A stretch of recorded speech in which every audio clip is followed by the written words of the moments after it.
police lobbed tear gas and fire water cannons at protesters in Nairobi. Demonstrators defy a government warning that protests are illegal in the capital of Kisumu. More details on this later in the news.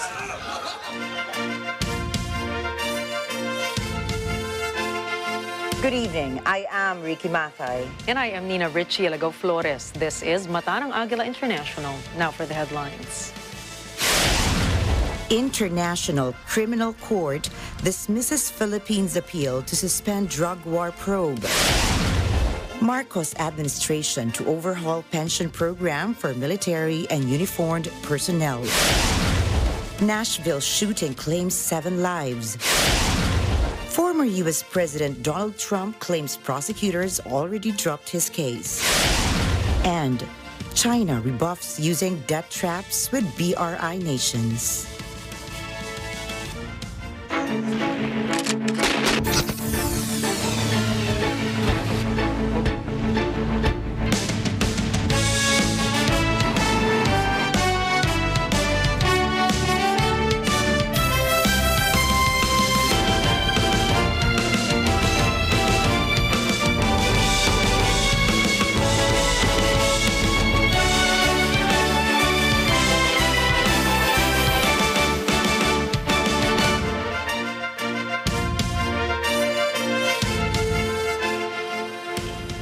The International Criminal Court has rejected the Philippines' appeal to suspend the probe on the drug war. Elijah Villanueva tells us more.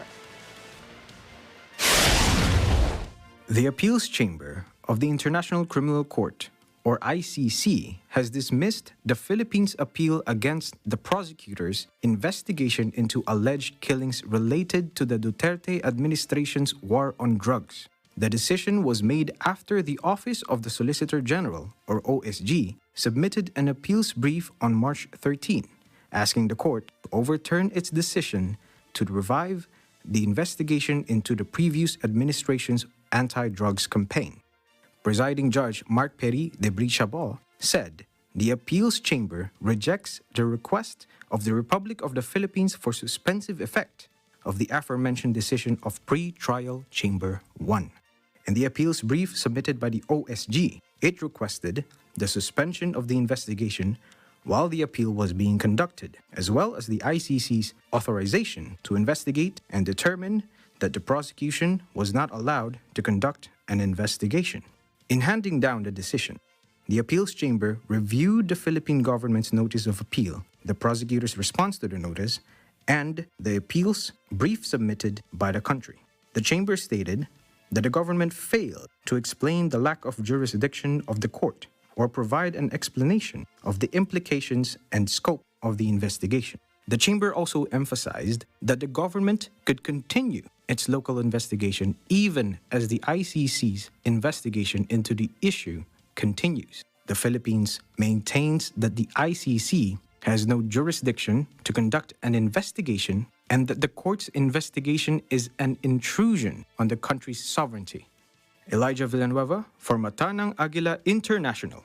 Trusted, connected, on point. The Philippine government is saddened by the decision of the International Criminal Court.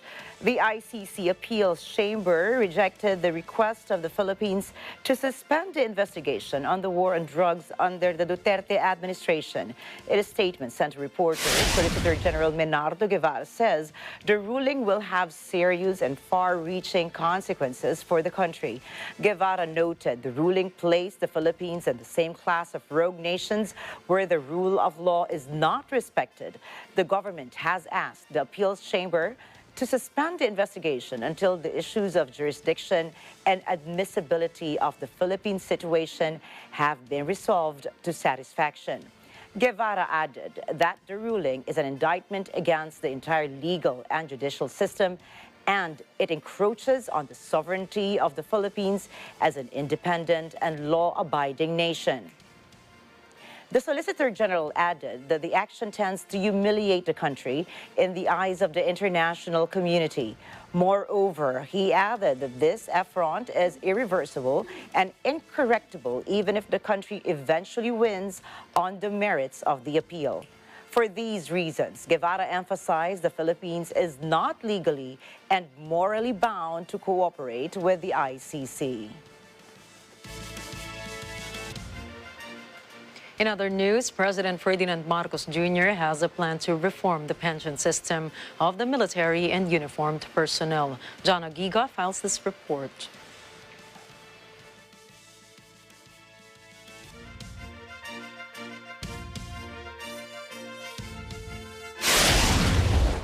The Marcos administration will push for a reform of the pension system for military and uniformed personnel, or MUP, to address the looming fiscal collapse and save up to 130 billion pesos in government budget. Finance Secretary Benjamin Jokno said during an economic cluster meeting with President Ferdinand Marcos Jr., they presented the issue, which is considered a game-changing reform.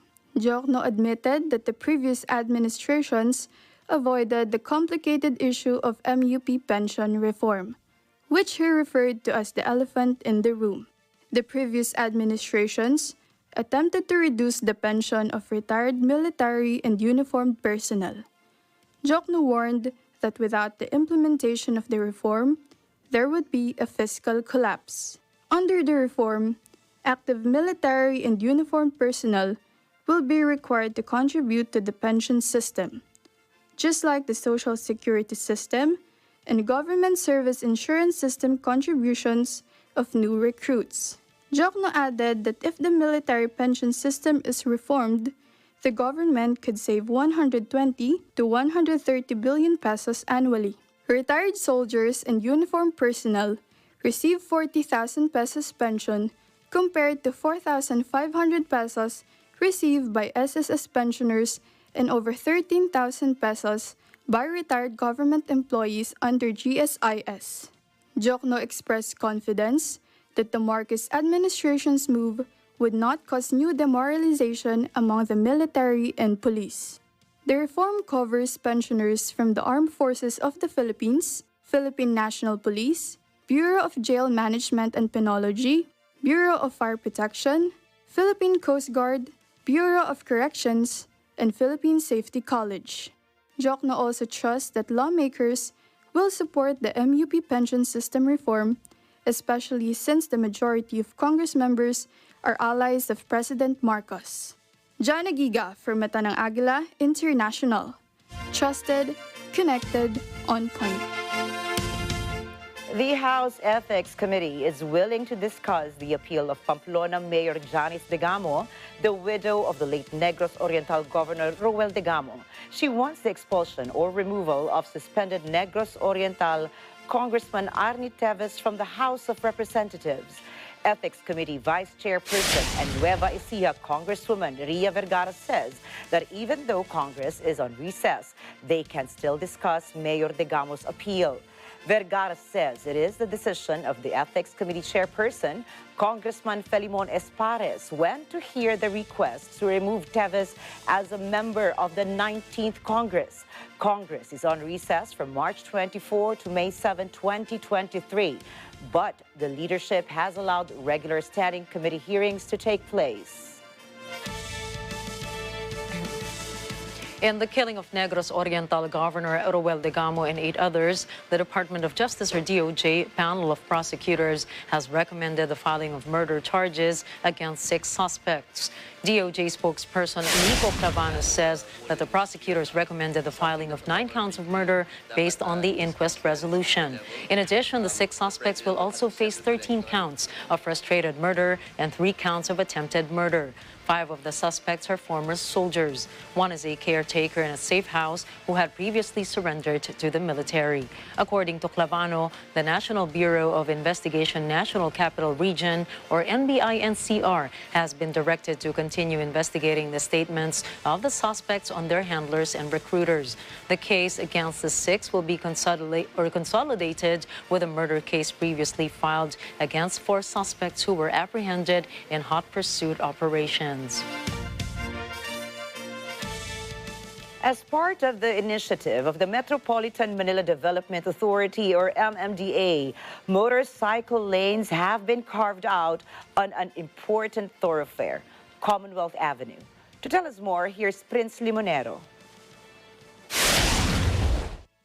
Motorcycles are a very common form of transportation, with an estimated 1.44 million registered in Metro Manila alone. This number is growing every day. That's why the MMDA has set up motorcycle lanes on Commonwealth Avenue to accommodate motorcyclists. As part of its effort to plan the road, the agency emphasizes the importance of dedicating a lane exclusively to motorists. The MMDA states the dedicated lane will reduce the number of accidents, including motorcycle-related crashes, to ensure smooth traffic flow on the roadway. As per the agency, the outmost lane or its first lane from the sidewalk is solely for bicycles. The second lane is reserved for public utility vehicles. The newly implemented motorcycle lane takes up the third lane, and the remaining innermost roads are reserved for private vehicles. MMDA spokesperson Attorney Melissa Carunungan says enforcers have already been deployed. She adds they will use placards as part of their enforcement. The MMDA and Department of Public Works and Highways or DPWH aim to equip the lanes with reflectors to enhance safety for motorcycle riders. Attorney Carunungan adds a solar-powered light system will be installed in the future. Prince Limonero for Mata ng Agila International. Trusted, connected, on point. A majority of Filipinos agree with the government's executive order on the voluntary use of face masks. However, many Filipinos also wish to continue wearing face masks in outdoor settings. Based on the results of the fourth quarter 2022 Social Weather or SWS survey, 91% of adult Filipinos agree with the directive of President Ferdinand Marcos Jr. that was issued on October 28 of last year. Face-to-face interviews from December 10 to 14, 2022 also revealed that out of the 91% who agree with Executive Order number 7, 64% strongly approve, 27% somewhat approve, 4% are undecided, 3% somewhat disapprove, and 1% disapprove. Regarding those who said they will still wear face masks, 54% say they will always wear them, 22% say most of the time, 15% say sometimes, 8% say rarely, and 1% say they will never wear them. The survey included 1,200 adult Filipinos nationwide and has a sampling error margin of 2.8%. Coming up, 7 people are dead, including 3 children at a Nashville school shooting. Former U.S. President Donald Trump claims the district attorney has already dropped his case. And Germany sends tanks to Ukraine. Mata ng Agila International will be back after a short break.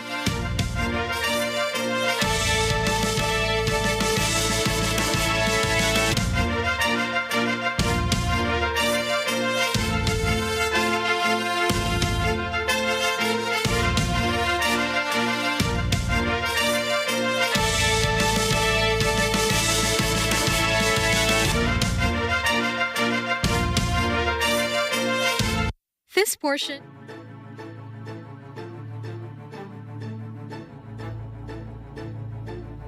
Unang kalamidad, sakuna at trahedya.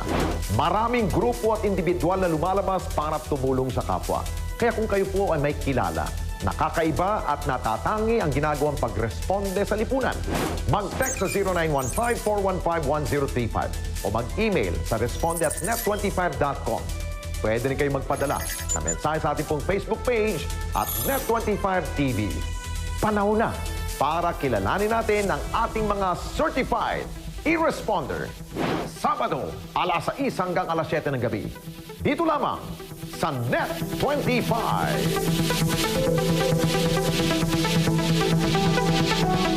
This portion is brought to you by 318 Automart, Arlex Trading and Construction Supplies.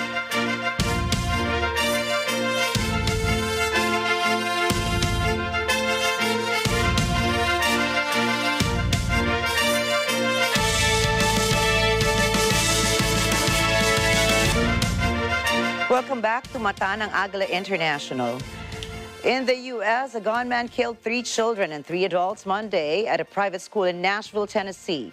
The female shooter is believed to have once been a student at the facility. Nashville City Police identified the suspect as a 28-year-old white female. Police say she was a Nashvillian or lived in the Nashville area. From my initial findings is that at one point she was a student at that school. But unsure what year, all of that. But that's what I've been told so far. There was a door that was entered. All doors were locked to our understanding, and how exactly she got in at this point is still under investigation. They did have protocol, to my understanding. We had, unfortunately, 3 kids that were tragically hurt. It could have been far, far worse. Drake says the shooter left behind a map and manifesto relating to the attack. Police searched the home of the suspect, who was killed by police at the school, and found evidence of a targeted attack. Meanwhile, U.S. President Joe Biden describes the deadly Nashville school shooting as sick. He says gun violence is tearing the nation's soul. Biden calls again on Congress to pass an assault weapons ban. It's sick. You know, we're still gathering the facts of what happened and why. And we do know that as of now, there are a number of people who did not make it, including children. It's heartbreaking, a family's worst nightmare. And I want to commend the police who responded incredibly swiftly, within minutes, to end the danger. We're monitoring the situation really closely, Ben, as you know. And we have to do more to stop gun violence. It's ripping our communities apart, ripping the soul of this nation, ripping at the very soul of the nation. And we have to do more to protect our schools so they aren't turned into prisons. You know, the shooter in this situation reportedly had 2 assault weapons and a pistol, 2 AK-47. So I call on Congress again to pass my assault weapons ban. It's about time that we begin to make some more progress.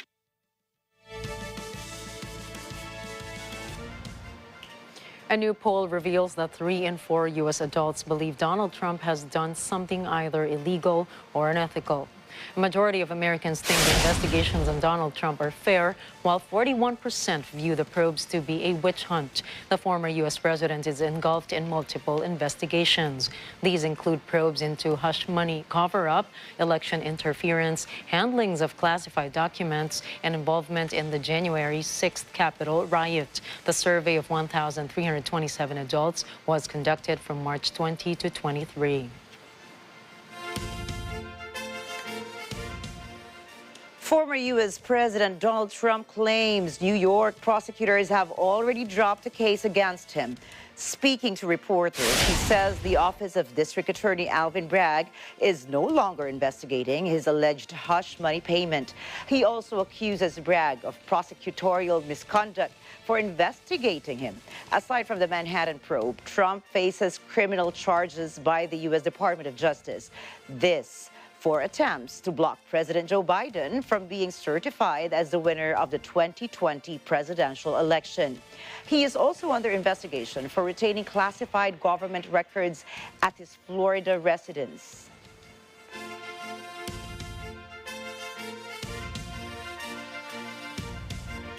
As the United States braces for a possible indictment of former POTUS Donald Trump, observers cannot help but notice the silence of President Joe Biden. Whether Trump will become the first former U.S. president to be indicted with criminal charges, political analysts believe the best strategy of Biden is to stay out of it. Analysts say if Biden gives out an opinion against Trump, it could be viewed as interfering in the legal system. Some may accuse Biden of using Trump's indictment for political purposes. It could be noted that Biden and Trump may face off in another presidential election. That is, if Biden will confirm that he is indeed running for another another term. Some Democratic members say the U.S. president needs to project the image of someone who is fighting for the people. A president must not be seen meddling in investigations against a former president who is also a political rival. Some analysts believe that if Trump is indicted, Biden must still stay quiet. The reason? Any comment Biden makes about Trump's legal troubles may be construed as an attempt to influence the judiciary. One legal analyst argues capitalizing on Trump's indictment is also a no-no. Biden critics may make more noise about the legal predicament he faces around the classified documents found at his home.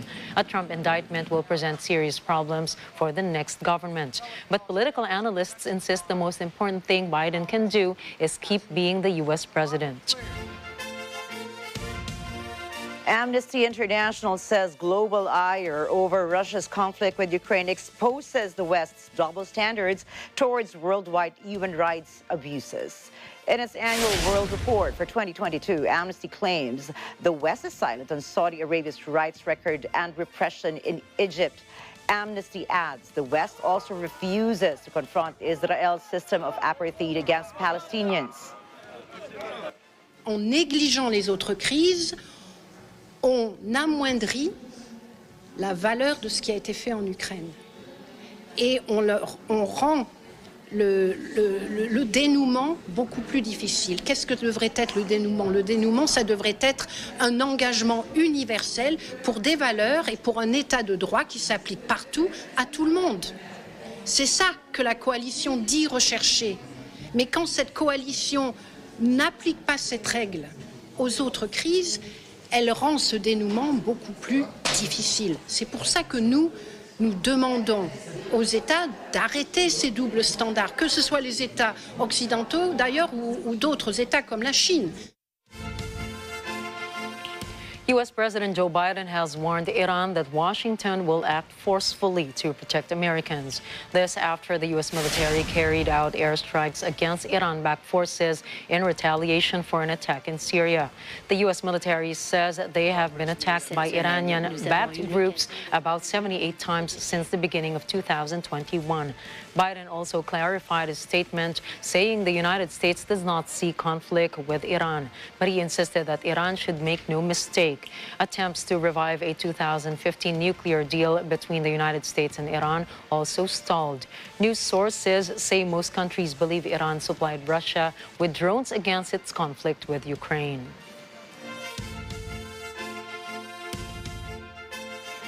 Slovakian President and EU member Zuzana Kaputova says the public support for Ukraine is declining in her country. The president adds that while the majority of Slovaks are still accepting Ukrainian refugees, most believe that life has become worse with their arrival. Despite the apparent discontent among the population, Kaputova argues the importance of continuing to help Ukraine. The leader claims that the future of Slovakia's foreign policy direction and military aid to Ukraine could become key issues. Her government has been a staunch backer of Kiev, taking in thousands of refugees and providing weapons and ammunition to Ukrainian forces. However, polls have shown waning support for the current Slovakian leadership as Robert Fico calls for an end to military aid. Fico is a former prime minister and leader of the Social Democrats opposition party. Germany has fulfilled its promise to send modern tanks to Kyiv. The Leopard 2A6 tanks will assist Ukraine in its ongoing conflict with Russia. The answer to your question is yes, we delivered Leopard tanks as we announced. On Monday, German Chancellor Olaf Scholz announced the delivery of the tanks following Berlin's approval 2 months prior. German news outlet Spiegel reports Berlin transported 18 advanced Leopard tanks last week. Defense Minister Boris Pistorius says the tanks have made it to Ukraine as promised and on time. He adds the tanks can make a difference on the ground. Kyiv has been steadily amassing more powerful conventional weaponry as President Volodymyr Zelensky has been actively campaigning for military support from other nations. Meanwhile, the Kremlin has supported the plan of President Vladimir Putin in deploying tactical nuclear arms to Belarus, a move that has been met with widespread disapproval. At least 2 people were killed and 34 wounded as Russian missiles pierced through buildings in the eastern Ukrainian town of Slovyansk. Ukrainian President Volodymyr Zelensky denounces and calls this as an act of terrorism. Local police announced that 2 Russian-made S-300 missiles hit the street close to the center, leaving several cars burnt and some under large rubble. They said that those who died were simply driving past. Donetsk region Governor Pavlo Krivlenko says that the missile strike destroyed administrative and office buildings, 5 high-rise buildings, and 7 private buildings. He adds that all victims received medical care, and those whose homes were destroyed will be given temporary housing. On his official Facebook account, President Zelensky posted a video of the scene. He calls this another day that began with Russian terrorism. He further says the enemy must know Ukraine will not forgive the torturing of its people. Sources say Moscow, however, responds and denies targeting civilians. News sources say Russian President Vladimir Putin will station nuclear weapons in Belarus. Putin confirms that they moved 10 aircraft to Belarus to carry the nuclear arms. He says a storage facility for tactical weapons will be ready by July of this year. Russia's announcement comes after UK's decision to supply shells containing depleted uranium to Kyiv. Local reports say this is the first time since the mid-90s that Moscow will base such arms outside the country. Russia's Navy fired on Tuesday supersonic anti-ship missiles at a mock target in the Sea of Japan. In a statement in its Telegram account, the Russian Defense Ministry announced that 2 Musket cruise missiles were successfully fired at a target approximately 100 kilometers away. The Musket missile, also known as the SSN-22 Sunburn, is a medium-range supersonic cruise missile of Soviet origin. It is capable of destroying a ship within a range of up to 120 kilometers. Sources say the exercise was held in Peter the Great Bay, Sea of Japan, but no precise coordinates were given. There was no immediate response from Japan's defense ministry. The firing of the missiles follows a week after 2 Russian strategic bomber planes flew over the Sea of Japan for more than 7 hours in a planned flight. China slams a report by U.S.-based aid data, World Bank, Harvard Kennedy School, and Kiel Institute. The 40-page report for the world economy says China's bailout loans had accelerated between 2016 and 2021. The research says Beijing doled out 80% of its rescue lending in the 5-year period. The $240 billion worth of bailout loans were sent to 22 developing countries at risk of default. The report shows almost all the funds went to Belt and Road Initiative, or BRI, countries such as Sri Lanka, Pakistan, and Turkey. These low and middle income nations use the loans for infrastructure development. Critics continue to accuse China of luring lower income countries into debt traps by offering huge and unaffordable loans. Yet Foreign Ministry spokesperson Mao Ning hits back and says China has never forced any party to borrow money. Mao insists China does not seek any political self-interest. She explains the debt risks of developing countries have increased significantly due to external factors. 中国始终基于公开透明的原则，同发展中国家开展投融资合作。中方按照市场规律和国际规则行事，尊重有关国家意愿，从来没有强迫任何一方借款，从未对任何国家逼债，不会在贷款协议中附加任何政治条件，更不寻求任何政治私利。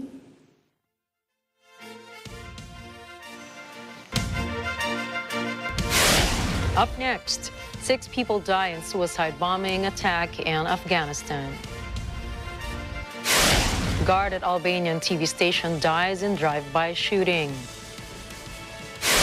And transportation strike in Germany leaves commuters scrambling. Mata ng Agila International. We'll be back with more global news in just a short break.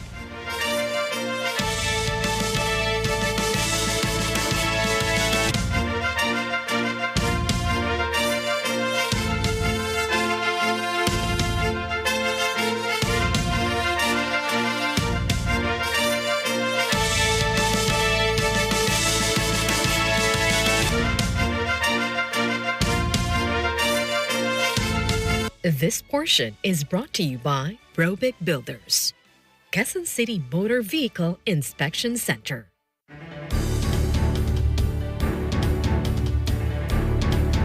Ang Best Public Affairs Program. And the star goes to Open for Business Next 25. It is a signal to the world that we are open for business. Open for Business with Cesar Vallejos, every Sunday, 9 p.m. Sa dami ng problema, parang ang hirap ng huminga, di ba? Minsan, pakiramdam mo, hopeless na. Kaya dapat ihayag ang saloobin, himayin ang hinaing, alamin ang pwedeng gawin. Mag-reality check tayo. Tingin ang real talk ng bayan. Panalo tayo pag together, walang talo pag together. Let's stand together sa Net 25.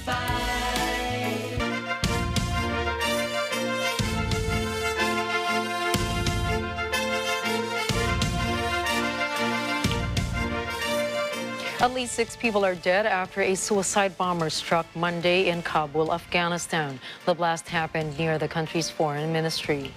The Interior Ministry says several other people have been wounded, one being a child. So far, no one has claimed responsibility. It is the second such blast near the ministry this year. In January, a suicide bomber detonated near the foreign ministry, killing 10 others and wounding 53 people. A drive-by shooting at an Albanian television station leaves a security guard dead. The country's prime minister calls the attack on the media outlet worrying. The 60-year-old guard was in a booth outside the top channel headquarters in Tirana when a burst of gunfire erupted from an SUV driving by. Police gave no motive for the attack. They found the vehicle later on the side of the road about 40 kilometers away from the scene. It was set on fire. Albania has a reputation for illegal arms trafficking. Thieves stole more than 1 million Kalashnikov rifles from military depots during an uprising in the 1990s. However, mass shootings and attacks on journalists are rare in the poor Balkan nation. Rescuers and neighbors in southern Ecuador spent Monday looking for survivors following a deadly landslide. At least 7 people have perished in the catastrophe triggered by heavy rain in the South American country. The mudslide happened late Sunday night. Dozens of homes have been buried. Officials say 50 people are known to be missing. 23 people are injured. Rescuers and civilians have been clearing the debris by hand. They are trying to reach anyone who may have lived through it. Firefighters from neighboring villages rushed to the scene to assist. The government has deployed the armed forces, Health Ministry, and the Red Cross to help with rescue efforts. Commuters in Germany had a rough time Monday as transport workers walked off the job. The 24-hour strike affected air traffic, rail service, and commuter lines. Wages are the main issue in the dispute. Union representatives say inflation in Germany is high. They say their members need more money to make ends meet. Union spokesman Frank Wernicke admits the strike caused pain for many commuters, but he says a strike with no impact is toothless. Normally, bustling train stations were empty. Scores of flights had to be canceled. Workers want pay raises of more than 10%. Employers are offering half that amount. Police in Kenya fired tear gas and a water cannon at an anti-government protesters Monday in the capital of Nairobi. The demonstrators defied the government warning that protests are illegal in the capital Kisumu. Kisumu is a stronghold of opposition leader Raila Odinga. Odinga has called for protests against the government of President William Ruto every Monday and every Thursday. He claims Ruto stole last year's election and is doing nothing about the high cost of living. Riot police stood guard in strategic points around Nairobi after last week's demonstrations turned violent. Police lobbed tear gas and deployed water cannon as Odinga's convoy passed by. Police also fired canisters at cars carrying journalists. In a slum area of Nairobi, demonstrators threw stones at security forces. They burnt tires in the streets. The demonstrations are the first outbreak of political unrest since Ruto took office more than 6 months ago. In Venezuela, public workers and pensioners take to the streets. They demand the recovery of money they say has been stolen by corrupt officials. Protesters in Caracas say this is to improve salaries squashed by inflation. It is also to meet the needs of schools and hospitals. Demonstrators say if there is money to continue plundering the country, there is money to pay the workers. They demand answers to unexplained fortunes lost. The U.S. State Department says it welcomes the pause in plans for controversial judicial reforms by Israeli Prime Minister Benjamin Netanyahu. Spokesperson Vedant Patel says the announcement is a chance for compromise. First, we welcome this announcement as an opportunity to create additional time and space for compromise. And compromise is precisely what we have been calling for. And we continue to strongly urge Israeli leaders to find a compromise as soon as possible. We believe that it's the best path forward for Israel and all of its citizens. Meanwhile, the White House says it welcomes Netanyahu's judicial reform pause announcement as well. We believe that it is the best path forward for Israel and all of its citizens to find this compromise.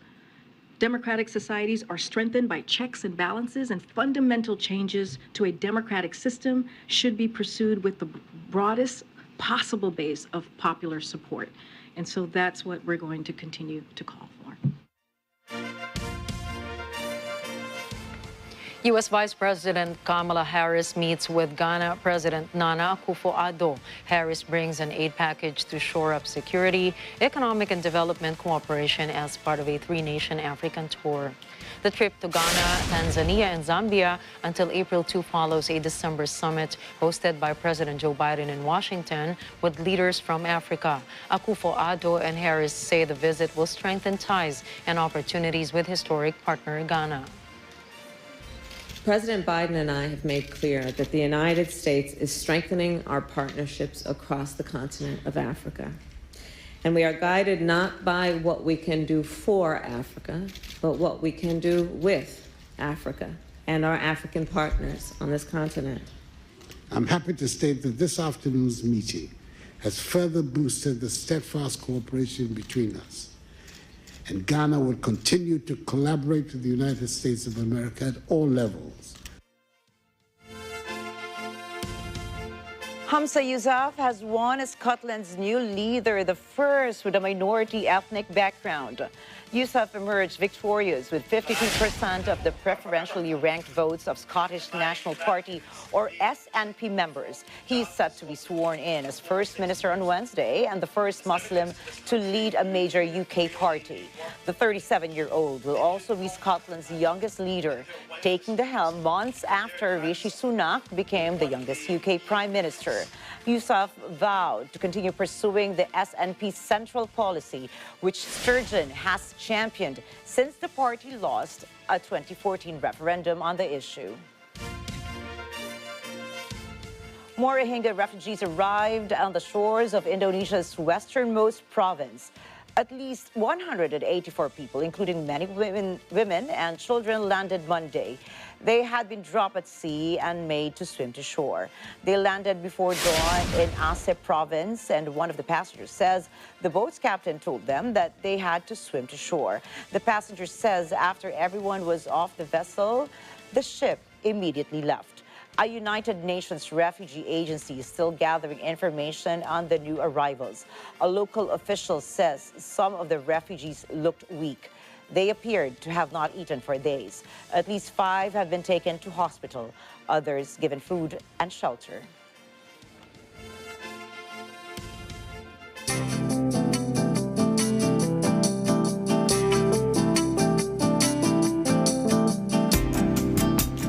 Residents of Philadelphia rushed to shops hoarding bottled water after a chemical plant leak in Bristol Township in Bucks County. The leak came from the Trinseo Altuglas chemical facility after a pipe rupture.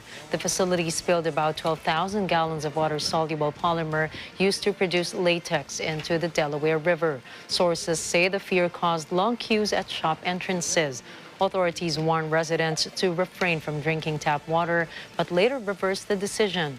Meanwhile, the city of Philadelphia says tap water from the Baxter drinking water treatment plant is safe for consumption until at least before 12 midnight Monday.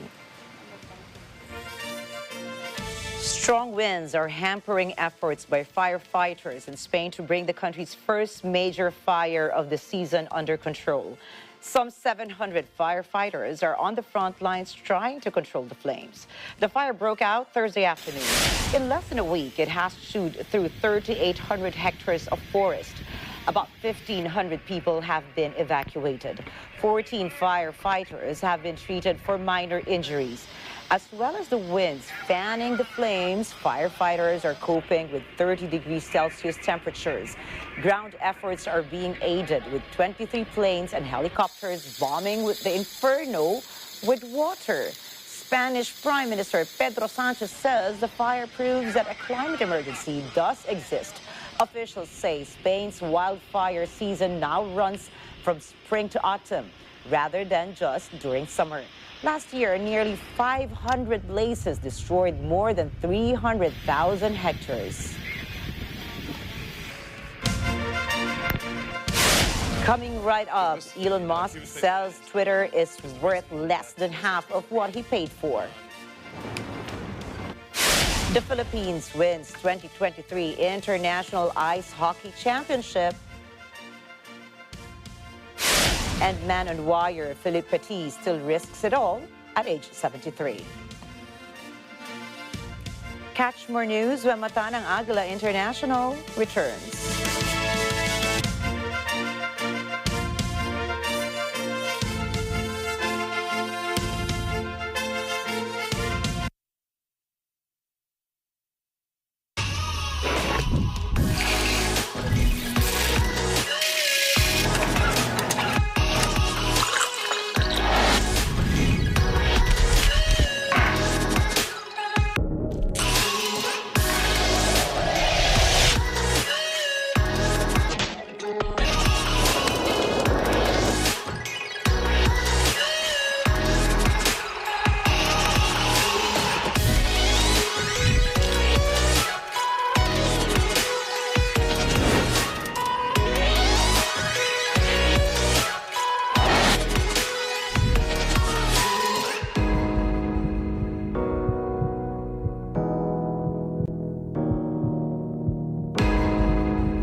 Abangan sa Counterpoint.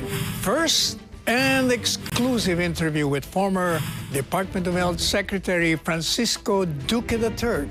Sa unang pagkakataon, sasagutin na ang mga isyong binabato sa kanya. Natatandaan ko pati 15 senador ang nanawagan, pati yung isang gobernador sa Bicol na ikaw ay magbitiw sa tungkulin. Dahil nga sa kakulangan ng kaalaman nila, lahat sila ay naghahanap ng masisisi. So how can you be incompetent? Sa family, parang dinawit ka rin doon. Huwag niyong palalampasin. Miyerkules, alas 10:30 ng gabi sa Net 25. Puros mga sabi-sabi, wala naman mga ebidensya.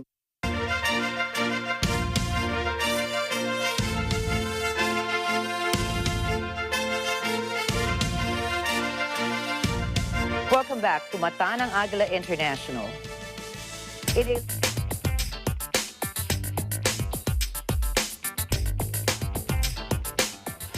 In a leaked memo, Elon Musk tells Twitter employees that the company is now worth half of what he paid for. Colleen Tenorio tells us more. Twitter CEO Elon Musk reportedly informs his employees that Twitter is now worth $20 billion, half of the $40 billion he paid for 6 months ago, according to a leaked memo from the billionaire. The company's sudden depreciation follows Musk's turnover of the company. Various prominent advertisers have departed the platform. Fidelity, a major source of funds for Musk's purchase of the company, has written down the value of its stake by 56%. Twitter's valuation is based on Musk's offer of stock grants. From an employee's viewpoint, a stock grant is an opportunity to acquire shares in the company, generally used as an incentive source for the workers. Musk announced that Twitter employees would be able to cash in their shares every 6 months. In the internal email, Musk mentions the devastating decline regarding Twitter's value. He also claims that the platform suffered from a tremendous financial setback and once reached the brink of bankruptcy. According to data released last December, Twitter's employees have been cut from about 7,500 to about 2,000 now. With the company's recent devaluation, the future of the remaining employees is unknown. Colleen Tenorio for Mata ng Agila International, trusted, connected, on point. The Commodity Future Trading Commissioner CFTC sues Binance over allegedly breaking trade rules. The lawsuit claims Binance with CEO Changpeng Zhao has solicited and accepted orders from U.S. customers. This involves digital assets, spot, and derivative transactions since July of 2019, despite not being registered with the CFTC.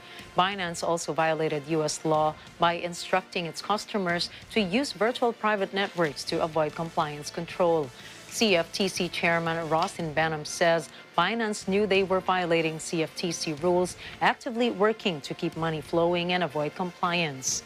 However, sources say Binance embraces the philosophy that cryptocurrencies belong outside the reach of financial rules. Data shows the global crypto market sets at more than $1 trillion and increased in recent months, yet it remains far below its $3 trillion in 2021.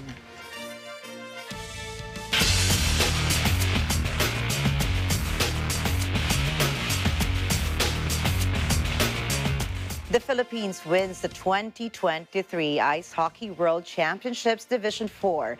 It was the first time that the Philippines participated in the tournament.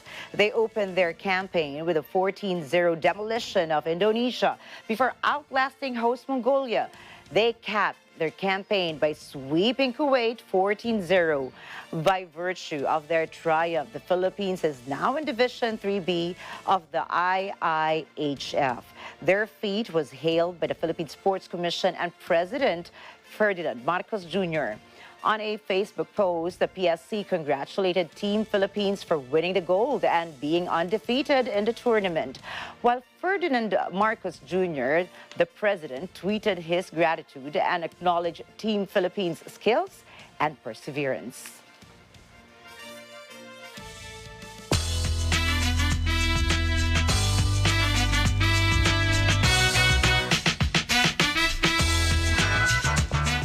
Prince Harry and Elton John are in London for an Associated Newspapers hearing. To tell us more, here's Arian Celestino from the United Kingdom. Prince Harry and pop superstar Elton John appeared at a London court Monday, delivering high-profile jolt to a privacy claim launched by celebrities and other figures against a newspaper publisher. The publisher of the Daily Mail Associated newspaper, ANL, is trying to end the High Court claims brought over alleged unlawful activity at its titles. Harry, who now lives in California, announced in early 2020 he was quitting royal duties and has since launched a barrage of criticism of the British royal family. Others taking part in legal action include actress Elizabeth Hurley, John's husband David Furnish, and campaigner Doreen Lawrence, the mother of Stephen Lawrence, whose racially motivated murder in 1993 led to the uncovering of serious UK police failings. Lawyers for the group told the court the publisher of the Daily Mail commissioned the breaking and entry into private property, illegally intercepted voicemail messages, and obtained medical records.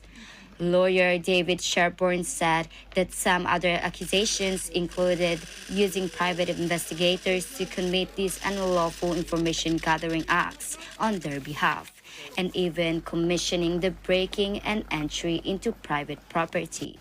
He then added that the alleged wrongdoing dates from 1993 to 2011, but some went on as late as 2018. Harry, also known as the Duke of Sussex, sat near the back of the court, 2 seats away from fellow complainant Frost. From London, United Kingdom, this is Arian Solostino for Mata ng Agila International. Trusted, connected, on point. The famous man on wire, Philip Petit, still risks his all at age 73 in his high wire walk career. Petit will do his act at the National Building Museum Central Hall. The high wire artist plans to walk on a 50-foot high wire without any safety net or harness. Despite his age at retirement, he does multiple crossings and even executes high wire artistry. Petit is famous for his balancing act at the New York World Trade Center in 1974. Petit crossed between the 1,350-foot tall Twin Towers while aware of the dangerous risks.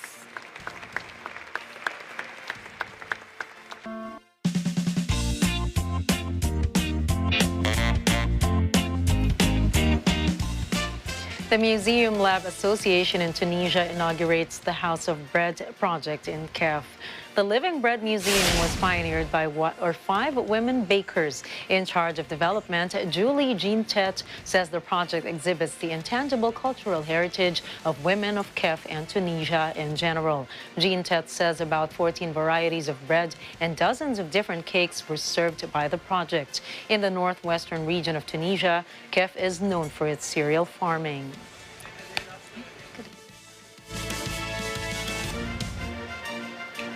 To lift up your Tuesday, here's a quote from 19th century American aviator Amelia Earhart. The most difficult thing is the decision to act. The rest is merely tenacity. So again, Nins, it's about taking the first step, deciding that you want something and working hard for it, being determined the whole process. That is right. But what spells the major difference, though, is who keeps going. Is that right? Are you the tenacious type? Yes? I think I am. I think I can say that about you. I believe you. And of course, it's still Women's Month, so happy Women's Month to all the tenacious women out there. Yes. And that's a wrap for tonight's news. Catch the latest updates on our social media channels. I am Ricky Matay. And I am Nina Richie Alago Flores. This is Mata ng Agila International. Trusted, connected, on point.